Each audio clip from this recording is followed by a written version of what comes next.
morning, job seekers, and welcome to Lucas County, Ohio Means Jobs, Jobs in the 419. As you can see from my surroundings, I'm in a whole different location today, and that's because I'm going to be visiting with a guest speaker in a few minutes. But before we get there, I want to give you a little bit of inside information into what's going on and why I'm in these surroundings today.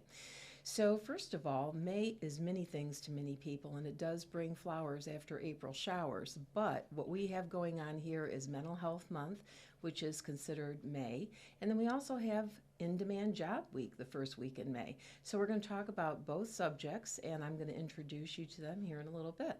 So to stay with the true nature of what we do, every podcast we talk about our hot job tip, and I promised you there were 4. Now I'm on number 3. And what I want to do is reiterate to you the importance of an employee referral. Remember the first time we talked about resume-based outcomes, and then we said your branding, what your branding should look like on LinkedIn. Well, now we're going to talk about the importance of a referral network. And it's really critical for you to start putting some names on paper of people that you know and where they work, and people that really believe in you, that can help sell you as well as you selling yourself on a resume or filling an application out for an employer. Those inside value systems of people having these relationships is really important in getting your leg in the door, because you want to be able to get in there and be able to have some sort of a reference point where someone can talk positively about you, and it may even shorten your job search. Sometimes people who don't have these inside relationships are, scammering around trying to find a job, and it could take weeks, maybe even months. But if you've identified a network in an industry or a trade that you're very comfortable with, and this is something that someone else recognizes your talents, please use that referral network to your benefit. But I know why you always tune in to the podcast, because you're interested in learning about the hot jobs. So I do want to share with you that we do have a hot jobs report that we have available for you on our website. And there are several very interesting positions that have been placed on this by the businesses here in our local area. I want you to take the time, though, to, look at the job ID number, look at the bottom of the screen, go to Ohio Means Jobs, omjlc.com, where you can log in, and then you can take a little bit more time to see from the job description if this is something you're interested in, and then, making application. The other thing I want to mention is, remember, resumes are not a one-size-fits-all, so you may have to stop by the center and see us if you want us to provide some information or give you some valuable tips on maybe how to apply for that particular job. Because remember, AI is doing a lot of the work for us these days, and we want to make sure AI understands who you are and that you may be the right candidate for the job. So I am gonna share with you a job here that is a full-time van delivery driver. And this is a position that's paying between $17 and $19 an hour. It's a Monday through Saturday from 8 a.m. to 8 p.m. And there are some Sunday hours involved. I'm not sure if it's a rotating schedule or not, from 9 to 6. But this particular person is going to have a route. So they're going to be taking food product, banquet products and things to area businesses and restaurants, things of this nature, to be able to prepare for their daily, customers. So when you're not on the road delivering, though, you'll be working at the centralized location or a central store. So it's going to be important to have a great driver's license and also have the ability to be able to provide timely customer service, because you're going to have a route that you're going to need to follow. So one of the things that I think is important to mention here is that you must have a clean driving record and no drug or alcohol offenses in the last 5 years.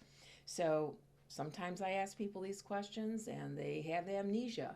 What I think you might want to do is, if you can run your own report for your license, or you have anything through your insurance company, double check those things, because you wouldn't want to embarrass yourself, right? So you must be 18 years at least of age, and they will do a drug screen, a criminal background check, and a motor vehicle report. So not a bad position. I think that, if you're not on the road, though, you're going to be back at the home front. And they say here that you may need to be able to lift up to 70 pounds.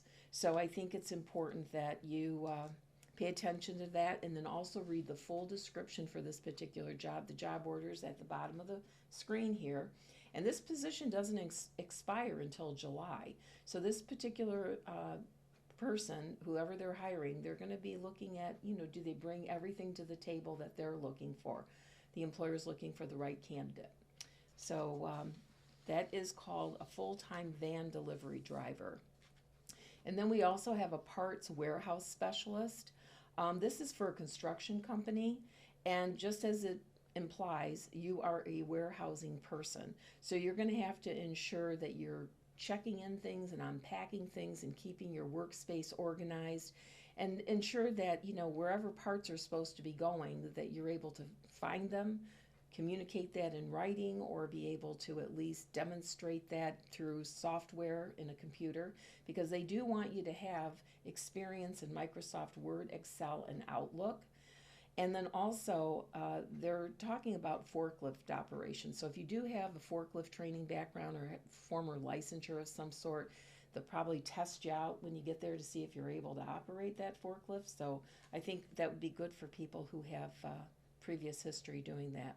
Now, the physical demands for this particular job are the ability to lift up to 25 pounds, and you may occasionally lift 26 to maybe 100. But they do provide tuition assistance, which is great, because if somebody's interested in getting into logistics, who knows, maybe they might need somebody to drive these parts around and you could become a driver for them. Also, they have a 401k match, and they have outstanding medical, dental, and vision plans. And then not to mention, you have an opportunity to work Monday through Friday on the day side. So, what more could you ask for? Check out the job number at the bottom of the screen and see if this position is for you. So today we're just going to have the two jobs because we have a significant number in all in-demand occupations listed on that hot job report that is on our website. And I encourage you to investigate it and see what might be a good match for you. Okay, well, job seekers, we're back, and guess what? Marcia's available to meet with us. As I mentioned earlier, her name was Marcia Kane, and she's the manager of Harbor's Employee Assistance Program. And what I'd like to do is kind of dispel some of the myths about what an employee assistance program is. On one hand, I work a lot with social workers, and I may even work with the business community, and we kind of know the role that it plays there. But for the average person who's actually has the availability of these services, they may not even know what they're about or how to go about using them. Mm-hmm. So if you could take a few minutes to kind of dispel some myths about an employee assistance program and maybe really tell us like what it is all about. Okay. That way we'll give a little bit more of an education to our viewing audience. Sure. I can talk EAP all day, so you cut me off, it's too much. I think EAPs were originally created for like workplace troubles. They were designed because of alcoholism in the workplace, and that sort of got them a bad rap, maybe. So there is a lot of people that still think like, oh, that's just the place you go when you're in trouble. And really, that's only about 15% of what we use, people use EAP for. But I'm always surprised when we go out to companies and employees tell us like, oh, you do all this? We didn't know. So EAP really is, to me, just to give a little background, I've been licensed since 2002, 20 some years. I do have a small private practice, very small. But I really enjoy EAP because it really meets people where they're at. Mm-hmm. So a lot of times, I think the mental health system, there's a gap. There's something missing. A lot of times people come in because they had a panic attack, or they're having turmoil because, their boss is coming down on them or something. A lot of times these issues do not require long-term psychotherapy. Okay. And so in order for people historically, to see a counselor, a professional, just to talk about what I would call life challenges, they would have to, call a mental health facility. They'd have to maybe get a referral from the insurance. They'd have to fill out a ton of paperwork. They'd have to be diagnosed as mentally ill because you'd have to have a mental illness to bill the insurance. Mm-hmm. They'd have to do a treatment plan. And by that time, a lot of times people are over the issue. Mm-hmm. So that's one thing EAP that I really like doing is just seeing people when they need help. We like to call it an easy, accessible program.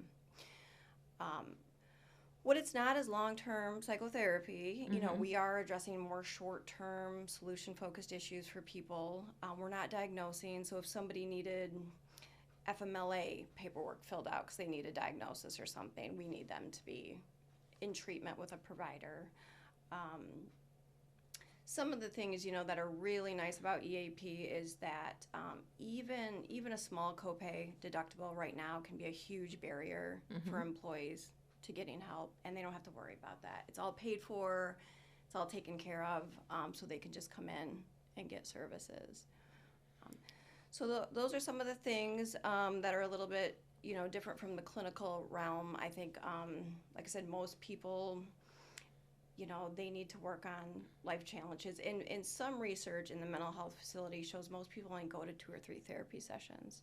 So I think that's just like kind of, I don't want to say a waste of people's time, but that's a lot of work to get somebody in and to do all that when they just needed to talk for 2 or 3 sessions. And we, you know, I think one of the misconceptions is you can't do a lot in a few sessions. You know, most of our plans are 5-session models. We're pretty liberal. If they need a couple more sessions, we're tacking them on at the end. But, and some go up to, you know, 10-session models, but we can do a lot just in a few sessions, you know, so we get feedback all the time, like, I had no idea this was going to be so helpful, or I slept great the other night, or I should have came in a long time ago, so we hear those stories all the time. So I'm an employee and I have a problem, and my problem might be my significant other or a child, an adult child that I'm living with. How do we navigate that? I mean, is it something where the family can be involved? Or is it just individualized? No, yeah. So it is for, you know, we say EAPs for the employee, for spouses and children under age 26. We kind of use the cap that the health insurances use. But certainly people can come in for family counseling, marriage counseling. That is actually about, it's over 25% of the services we do in EAP, which I think is surprising to people. You know, something like a marriage issue is not a diagnosable mental illness. So people technically can't go just to the local therapist in private practice without either being diagnosed with something, and then, you know, bringing the partner in is to help them with that diagnosis, or they have to private pay because it's not in and of itself a family problem or a marriage problem is not a, you know, a mental health issue. So the nice thing is people use EAP quite a bit for that because we provide those services, and, you know, it's a good bang for their buck for the benefit.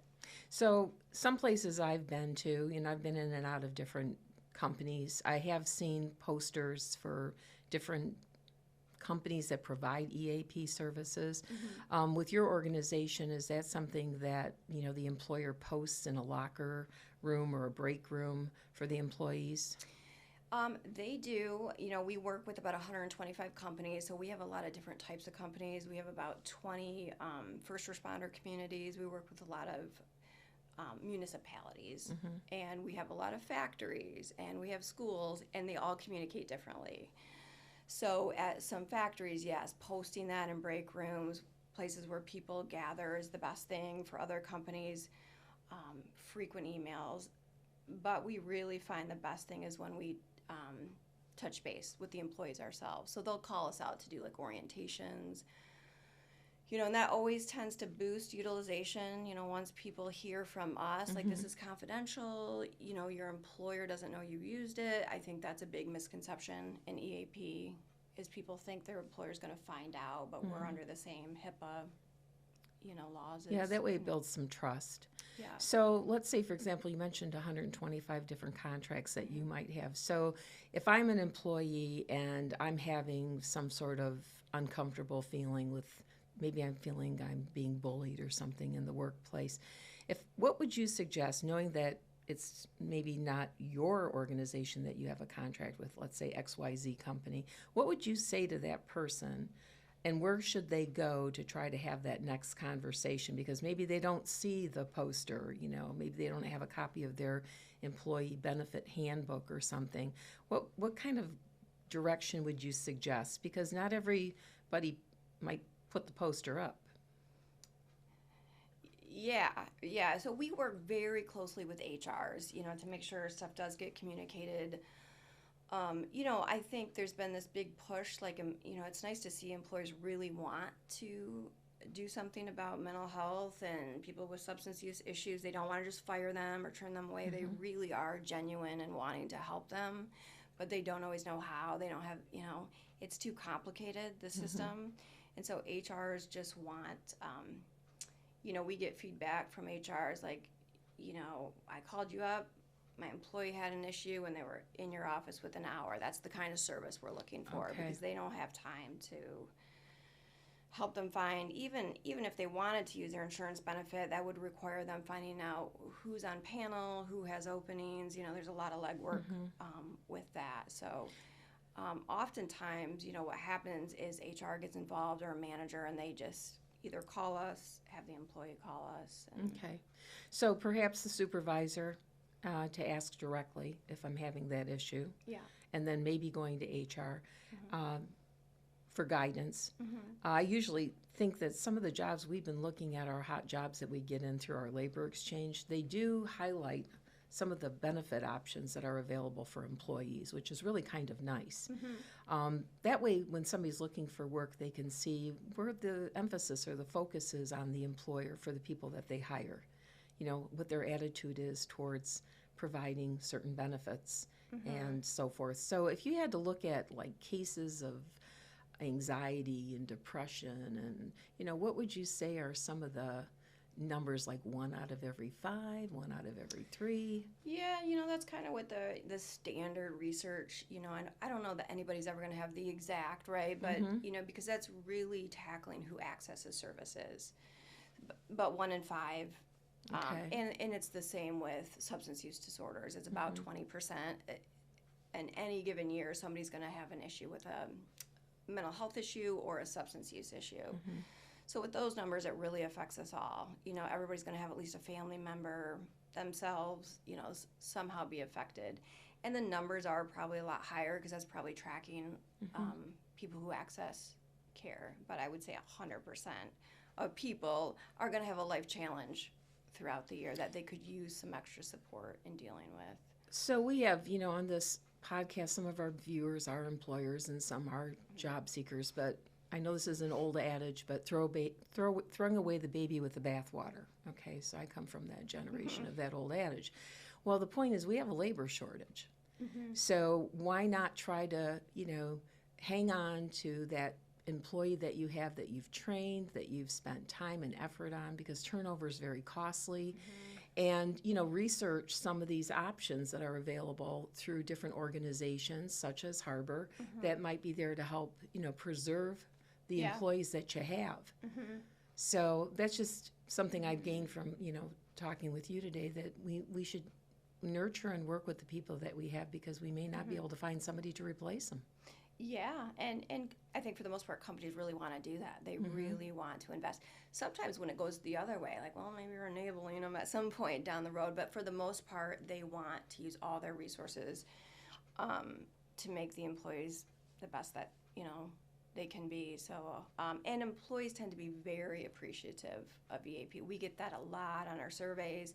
Like, people say, I'm so glad my employer offers this. And sometimes I try to give them generic feedback from, I don't know who filled out the survey anyway, but just, so they know that employees really do appreciate that they have this service. Well, we're having this mental health first aid.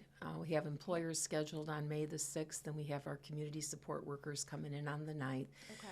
In your own words, what would you say is the benefit of participating in the mental health first aid trainings that are being offered? To give, I think everybody's involved in this, at every level, right? It's not just HRs, it's, managers, it's coworkers. There's this concept of everybody needs to be an ally. And I think, some people just don't have the confidence. They don't know what to say. They actually sometimes think it's more harmful to talk about mental health. So I think just giving them skills on how to talk to people, and I think anything that we're doing just to reduce the stigma. That's one reason I like going out to places. It really does. If we just talk about it, and there's a mental health counselor on site, and we just build that into the workplace culture, I think it really does help bring down the stigma associated with getting help. I think you're absolutely right.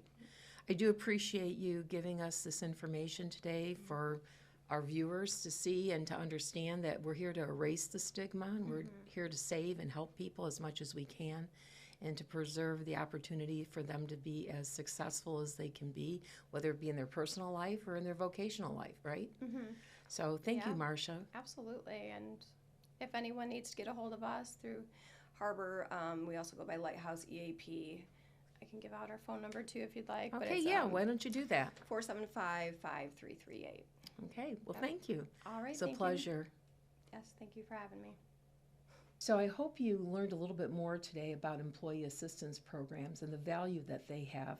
You know, you may check the environment that you have at your current job site and see if in fact there is some sort of flyer, poster available for you to maybe call or contact someone if you're feeling as though you have a situation that requires you to have an opportunity to be listened to. That's what those employee assistance programs are for. And after we met with Miss Marcia Kane today, you should have learned a little bit more about how you too can be taking some action on your own behalf in order to, you know, feel a little bit more comfortable at work and in your personal life. So please take advantage of those opportunities. Also, when we get back to the In-Demand Job Week, which I had shared, which is the first week in May, we have several things going on over at Ohio Means Jobs, and it's an opportunity for you to discover yourself. This is where we're going to have our traditional orientation periods on Monday at 10:30, Tuesday at noon, and Thursday at noon, where you can come in and you're going to be able to learn more about the in-demand occupations that we have here in our Northwest Ohio area. Now, some of you have already identified what you think is the in-demand job that you want, but I guarantee you that once you hear more about what's available, you may have some second thoughts about what you might be interested in doing when you learn more about the economy here and some of the bright futures that exist for people in certain types of occupations. So please take note of the flyer. We have limited seating available. You can sign up on our QR code so that you have an opportunity to learn more. And the cherry on top of the sundae is we're going to have some of our educational partners available for you to be able to talk with, learn more about the training programs that they have available, and how you can perhaps get registered for those programs. So please take advantage of this opportunity to discover yourself and be able to be more aware of what's available in our in-demand occupation catalogs.